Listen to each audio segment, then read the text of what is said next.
여러분 반갑습니다. 토요일 아침입니다. 어느덧 한 주간이 다 지나가고 주일을 앞두고 있습니다. 내일이면 정부의 사회적 거리두기로 인해서 우리가 함께 예배하지 못한 지가 4주째가 돼가고 있습니다. 한 달 가까이가 돼가고 있는데요. 여러분 매 주일 가정에서 예배 잘 드리고 있습니까? 예배란 우리가 함께 모이는 예배나 가정에서 드리는 예배나 치열한 영적 싸움의 결과물입니다. 한 주간 동안 또 예배를 앞두고 내가 얼마나 치열하게 영적으로 싸우고 기도했냐에 따라서 내가 어떤 예배의 은혜를 누릴 수가 있는지가 결정되는 것입니다. 여러분 내일 예배를 앞두고 각자의 자리에서 기도하시기 바랍니다. 내 심령이 평안한 상태에서 예배에 임할 수 있도록 온 가족이 동참하는 마음으로 함께 예배할 수 있도록 오늘부터 말씀과 기도로 미리 준비하시는 은혜가 있길 바랍니다. 그리고 꼭 내일 예배의 기쁨과 승리를 누리는 주일 되시기 바랍니다. 오늘 묵상할 말씀은 예레미야 31장 10절에서 20절입니다. 가지고 있는 생명의 삶 책자와 성경 말씀을 통해서 함께 읽겠습니다. 이방들이여 너희는 여호와의 말씀을 듣고 먼 섬에 전파하여 이르기를 이스라엘을 흩으신 자가 그를 모으시고 목자가 그 양떼에게 행한같이 그를 지키시리로다. 여호와께서 야곱을 구원하시되 그들보다 강한 자의 손에서 속량하셨으니 그들이 와서 시온의 높은 곳에서 찬송하며 여호와의 복 곧 곡식과 새 포도주와 기름과 어린 양의 떼와 소의 떼를 얻고 크게 기뻐하리라. 그 심령은 물된 동산 같겠고 다시는 근심이 없으리로다 할지어다.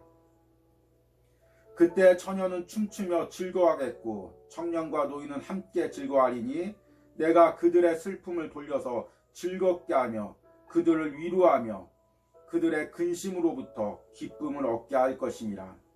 내가 기름으로 제사장들의 마음을 흡족하게 하며 내 복으로 내 백성을 만족하게 하리라. 여호와의 말씀이니라. 여호와께서 이와 같이 말씀하시니라. 라마에서 슬퍼하며 통곡하는 소리가 들리니 라헬이 그 자식 때문에 애곡하는 것이라. 그가 자식이 없어져서 위로받기를 거절하였도다. 여호와께서 이와 같이 말씀하시니라. 내 울음소리와 내 눈물을 멈추어라. 내 일의 싹을 받을 것인즉 그들이 그의 대적의 땅에서 돌아오리라. 여호와의 말씀이니라. 너의 장래에 소망이 있을 것이라. 너의 자녀가 자기들의 지경으로 돌아오리라. 여호와의 말씀이니라. 에브라임이 스스로 탄식함을 내가 분명히 들었노니 주께서 나를 징벌하심에 멍에에 익숙하지 못한 송아지 같은 내가 징벌을 받았나이다. 주는 나의 하나님 여호와이시니 나를 이끌어 돌이키소서. 그리하시면 내가 돌아오겠나이다. 내가 돌이킨 후에 뉘우쳤고 내가 교훈을 받은 후에 내 볼기를 쳤사오니 이는 어렸을 때의 치욕을 짐으로 부끄럽고 욕됨이니이다 하도다. 에브라임은 나의 사랑하는 아들 기뻐하는 자식이 아니냐. 내가 그를 책망하여 말할 때마다 깊이 생각하노라. 그러므로 그를 위하여 내 창자가 들끓으리니 내가 반드시 그를 불쌍히 여기리라. 여호와의 말씀이니라. 아멘. 오늘의 말씀은 이스라엘이 포로로 끌려갔을 때 그 애통하는 심령의 상태와 회복한 후에 그 기쁨의 심령의 상태를 말하고 있습니다.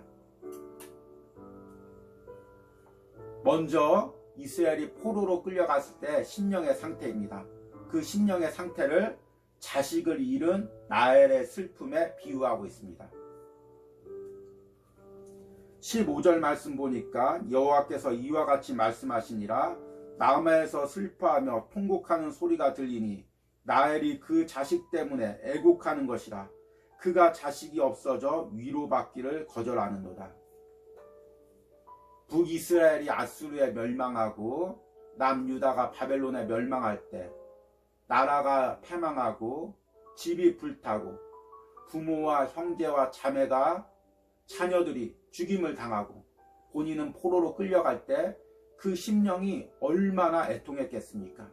그 심령의 상태를 오늘 자식을 잃어서 슬퍼하는 나엘이라는 그 여인의 심령에 비유하고 있습니다. 자식을 잃은 부모의 심령보다 더 비통한 심령이 어디 있을까요? 그런데 오늘 말씀해 보니까 16절에 17절에 너의 장래에 소망이 있을 것이라. 너의 자녀가 자기들의 지경으로 돌아오리라. 여호와의 말씀이니라. 이런 상태에서도 하나님께서 소망을 주시고 잃어버렸던 모든 것들, 애통했던 모든 것들이 회복되는 때가 있음을 예언하고 계신 것입니다.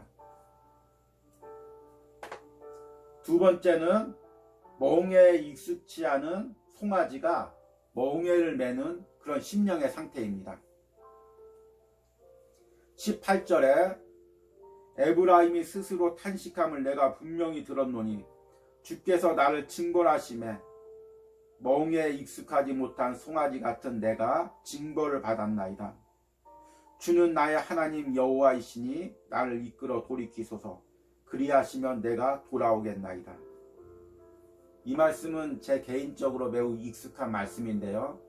제가 고난을 당할 때 이 말씀을 보면서 정말 멍에에 익숙하지 못한 내가 하나님의 멍에를 지고 연단을 당하고 있구나. 그렇게 깨닫고 기도했던 말씀이기도 합니다. 이 말씀은 자유분방하게 살다가 하나님께서 다시금 사명 주시기 위해서 예배자로 세우기 위해서 연단을 주시고 고난을 주시는 그 모습을 마치 멍에를 져보지 않은 송아지가 그 멍에를 지고 불편하고 어색하고 답답하지만 그 멍에를 지고 순종하는 그 모습에 비유하고 있는 것입니다. 이스라엘 백성들이 바벨론 포로로 끌려가는 장면, 하나님께서 연단하시고 고난하시는 그 과정이 이와 같았다는 것입니다.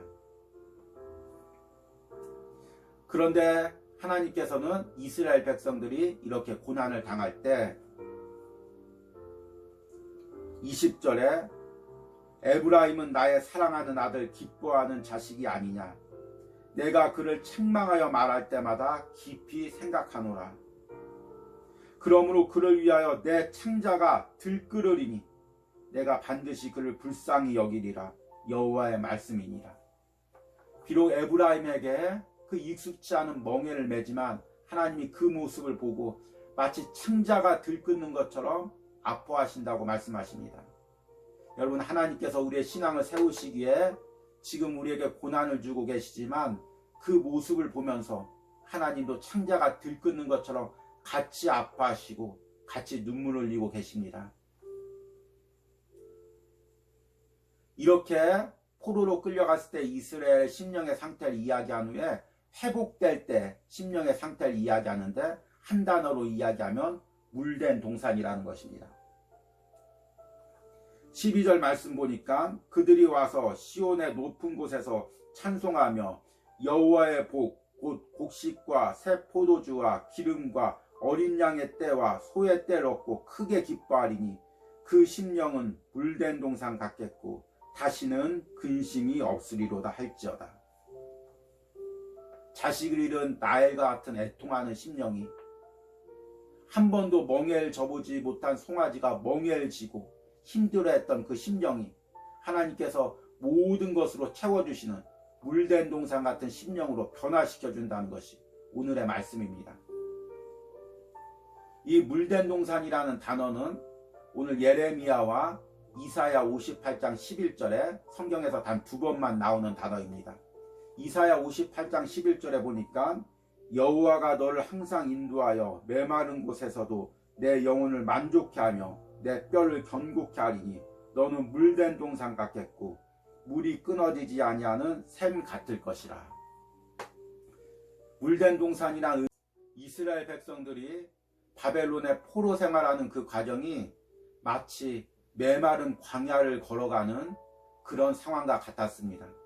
어디를 돌아봐도 심령의 평안함이 없고 어디를 돌아봐도 마음 둘 곳이 없고 사방을 보았을 때 근심과 걱정밖에 가질 수 없는 상황이었습니다.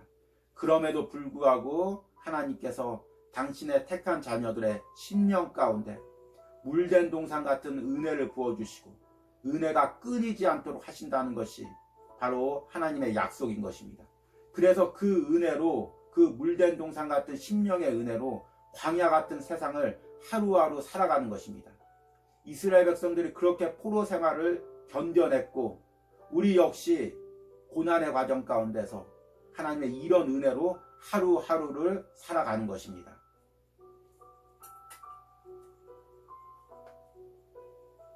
저는 지금 이 시대가 메마른 시대라고 생각합니다. 가끔 집에서 저녁에 창문을 열어놓고 있으면 거리에서 싸우고 욕하는 소리가 들립니다. 별일이 아닌데 사람마다 다 신경이 날카로워져서 작은 말에도 작은 행동에도 화를 내고 분노하고 욕하고 폭력을 행사하는 것이 지금 이 시대의 심령의 상태입니다. 마스크를 쓰라고 했다가 이유 없이 폭력을 행사하고 또 사소한 말로 서로에게 욕을 하고 주먹질을 하는 그런 사람들의 심령의 상태를 봅니다. 믿는 사람들도 마찬가지입니다.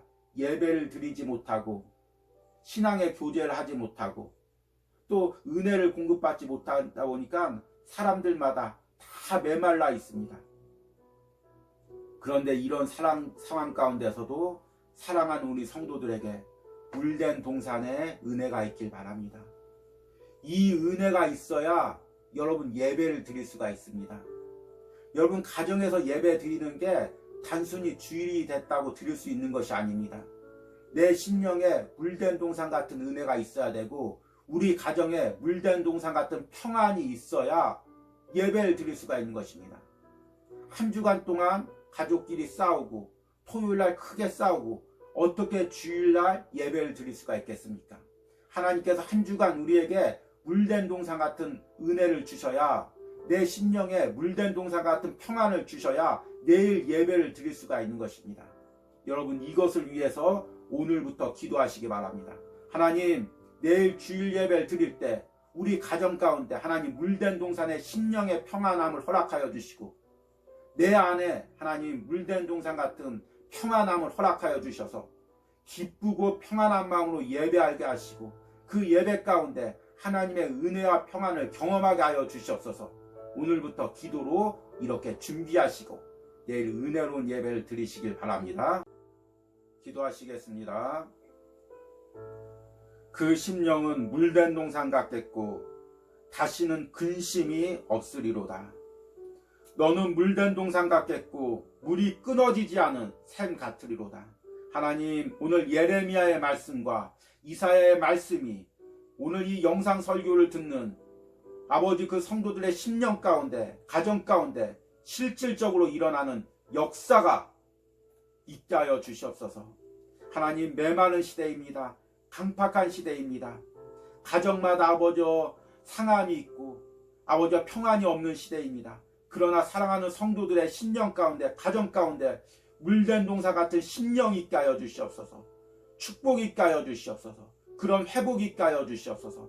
특별히 내일 가정 예배를 준비하면서 오늘부터 우리 심령 가운데 하나님이 물된 동산의 심령을 부어주시고 메마른 심령 가운데 강팍한 심령 가운데 근심과 염려의 심령 가운데 하나님 주시는 평안함이 있게 하여 주시옵소서. 그래야 내일 하루 평안함으로 가정 예배 드리고 하나님의 풍성한 은혜를 누리는 주일이 될 수 있도록 함께하여 주시옵소서. 예수님의 이름으로 기도했습니다. 아멘. 오늘 하루도 말씀과 기도로 내일 주일을 잘 준비하시기 바랍니다. 그리고 내일 주일 예배 가운데 풍성한 은혜 누리시기 바랍니다.